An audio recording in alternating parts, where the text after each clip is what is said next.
En fait, la foi, pour moi, c'est la cousine du courage. Quand on prie, on voit pas toujours les résultats tout de suite. On n'a pas de preuve qu'il y en aura. Et malgré tout, on continue à croire, à essayer. Je pense que l'amour, le vrai, ce sont des moments simples, tellement simples que quand on s'en rend compte, ils sont terminés. On peut être attaqué, on peut être critiqué, et après, il faut se dire que ça fait partie du jeu quand on est artiste. Si on accepte de s'exposer au public, on ne pourra jamais plaire à tout le monde. Donc il y aura toujours des critiques, et c'est pour ça qu'il faut être sûr de qui on est et de nos valeurs.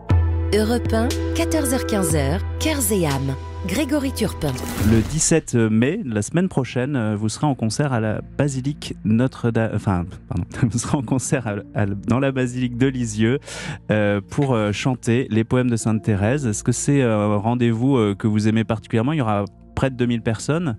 Oui, c'est un rendez-vous qui me plaît particulièrement parce que j'ai l'impression d'être chez Thérèse pour chanter ses poèmes. C'est comme s'il résonnait peut-être un peu plus fort puisqu'on est chez elle, dans cette basilique qui a été construite pour l'honorer. Et les gens qui y viennent, qui sont là, ont tous un lien et une histoire particulière avec Thérèse et donc tous une parole, une phrase, un petit quelque chose dans un des poèmes qui les touche particulièrement.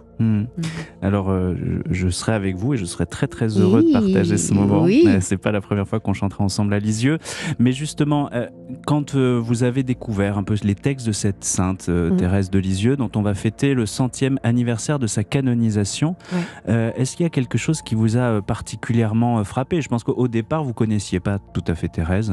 Je connaissais pas Thérèse au départ. Ce qui m'a frappé, c'est la modernité de ces textes. Au moment où elle les a écrits, on l'a un peu dépeinte comme une jeune fille trop sensible, fleur bleue, naïve. Et je pense que ces textes étaient pour l'époque très simples. Et on les a confondus en simplicité avec quelque chose de simplet. Alors que, au fond, elle est allée à l'essentiel, Thérèse. Et c'est ce qui fait probablement que ces textes restent moderne et accessible aujourd'hui, c'est qu'on s'est peut-être un peu défait des figures de style de la littérature, en tout cas en français, pour en venir à des choses plus concrètes, peut-être moins enjolivées, mais en tout cas où le message reste le même. Alors, on parle de Thérèse, on parle de cette phrase « Aimer, c'est tout donner, se donner soi-même » qui est peut-être une des phrases les plus connues de Thérèse de Lisieux. En 2015, vous devenez maman. Oui. Et ça va être... je pense un tournant dans votre vie particulièrement parce que cette maternité s'est pas passée comme on rêve. Comme j'aurais aimé la voir, non.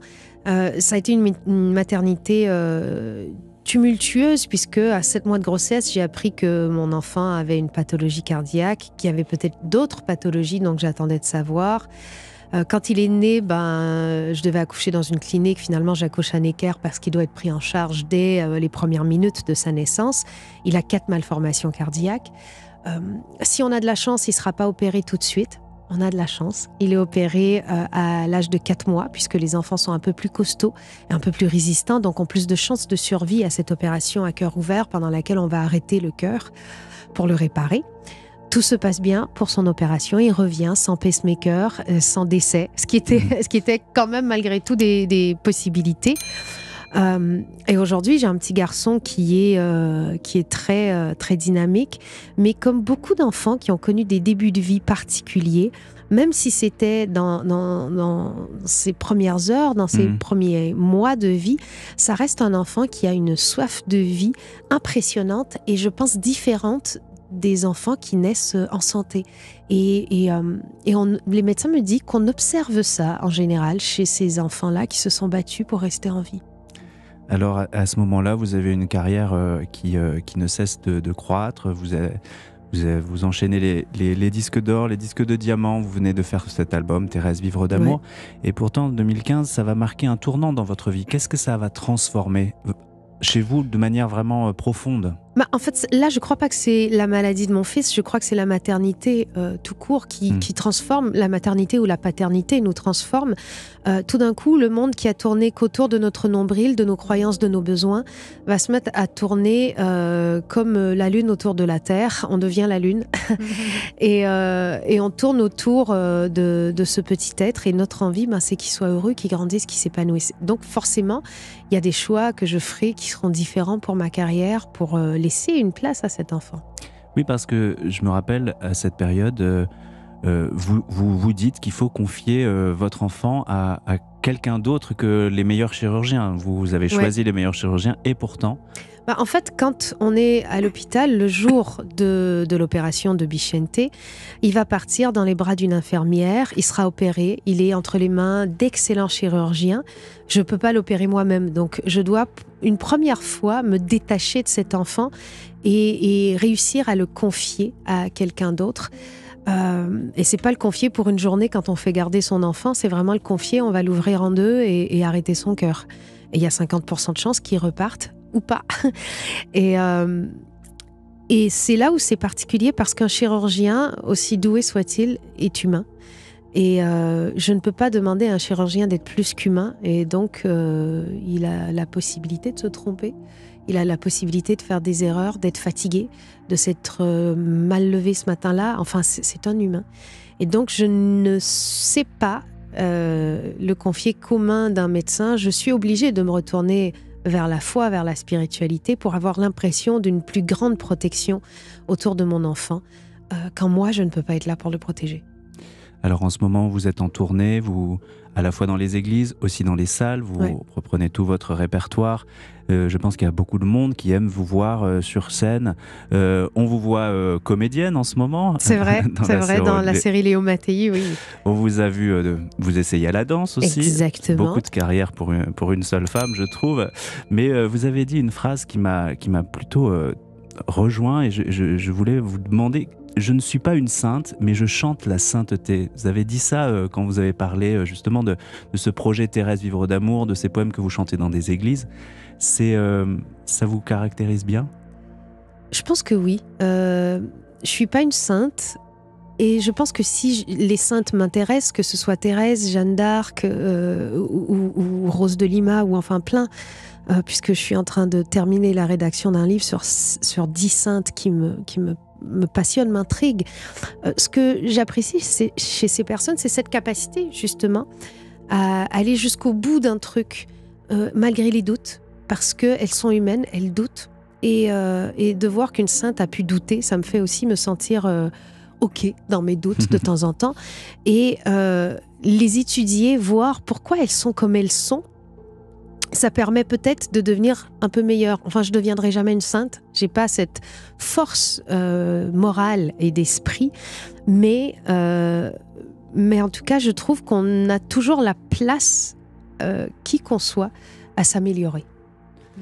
Mais qu'est-ce que ça fait pour vous aujourd'hui justement de chanter dans des églises, de vous passionner par ces figures féminines souvent de sainteté? Qu'est-ce que vous allez chercher là-dedans qui vient vous nourrir? Parce que moi je pense à nos auditeurs qui peuvent avoir des épreuves, qui peuvent se dire mais voilà, pour moi aussi c'est difficile, pour moi aussi j'ai besoin d'un réconfort. Vous, qu'est-ce que vous allez chercher dans ces figures féminines? Une force de caractère et d'esprit. En fait, la foi, pour moi, c'est la cousine du courage. Parce que pour avoir la foi, il faut avoir du courage. Quand on va s'entraîner dans une salle de sport, évidemment, le lendemain, on ne voit pas de résultats, mais on sait, parce qu'on a vu d'autres personnes le faire, qu'au bout d'un mois, il y aura des résultats. Donc, on va continuer à y aller. Quand on prie, on ne voit pas toujours les résultats tout de suite. On n'a pas de preuve qu'il y en aura. Et malgré tout, on continue à croire, à essayer. Et ces femmes-là, c'est ce qu'elles ont fait de très fort. C'est que dans leur épreuve, elles ont continué à croire. J'aime bien cette partie de la vie de Thérèse où elle va se mettre à douter, non pas de la présence de Dieu, de son existence, mais de la vie éternelle. Et elle va se dire, moi qui ai tout fait en fait pour cette vie-là, si ça se trouve, j'aurais eu une courte vie qui n'aura servi à rien et il n'y aura rien derrière.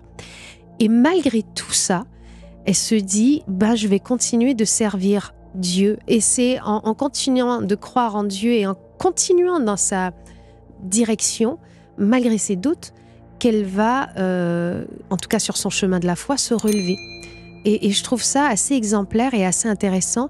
On est dans une société où on a tendance à ne pas persévérer. Et moi, je me pose une grande question dans la vie. Quelle est la différence entre la persévérance et l'obstination? À quel moment il faut arrêter de persévérer? À quel moment on doit persévérer? Et à travers ces messages-là, Je pense que tant qu'on se sent légitime de persévérer, il faut le faire. Il y a un poème de Thérèse de Lisieux que j'aime beaucoup et il y a une phrase qui dit « À des amants, il faut la solitude, un cœur à cœur qui dure nuit et jour. Ton seul regard fait ma béatitude, je vis d'amour. » C'est dans un poème que vous avez chanté. Thérèse de Lisieux compare souvent sa relation avec Dieu, avec une relation entre un homme et une femme. Est-ce que pour vous, est-ce que l'amour, c'est un état d'extase? Est-ce que c'est un moment souvent humble? Est-ce que c'est un moment simple? Je pense que l'amour, le vrai, ce sont des moments simples, tellement simples que quand on s'en rend compte, ils sont terminés. Quand on regarde des albums photos, et c'est là où on se rend compte de la richesse de tous les moments qu'on a photographiés, qui en fait, sur le moment, avaient l'air de rien. Je pense que les grandes démonstrations d'amour n'ont pas la sincérité de l'instantané et du spontané. Natacha Saint-Pierre, je sais que vous vous donnez beaucoup, vous travaillez énormément, voilà, entre les concerts, entre votre série, je sais l'acharnement que vous avez dans votre travail et je vous admire beaucoup pour ça. Est-ce que c'est pas un peu dur parfois d'aimer quand le retour, même en tant qu'artiste, n'est pas toujours là? Peut-être qu'on peut être attaqué, on peut être critiqué. On peut être attaqué, on peut être critiqué. Et après, il faut se dire que ça fait partie du jeu quand on est artiste. Si on accepte de s'exposer au public, on ne pourra jamais plaire à tout le monde. Donc il y aura toujours des critiques. Et c'est pour ça qu'il faut être sûr de qui on est et de nos valeurs et de ce qu'on vaut en tant qu'être humain avant de le faire. Je pense que moi-même qui ai vécu une dépression plus jeune, après l'Eurovision, je m'étais lancée dans ce métier en étant encore jeune, en étant encore tellement pas construite humainement et mentalement et émotionnellement que forcément tout ça ne pouvait que me détruire. Mais une fois construit, j'ai l'impression qu'on peut en tout cas traverser ces épreuves-là. Je dis pas que ça touche pas, ça touche toujours, mais il faut arriver à se poser la question régulièrement, est-ce que cette critique elle est constructive? Est-ce que c'est mon orgueil qui est touché? Ou est-ce que en fait c'est vraiment gratuit? Europe 1, 14h-15h, Cœurs et âme.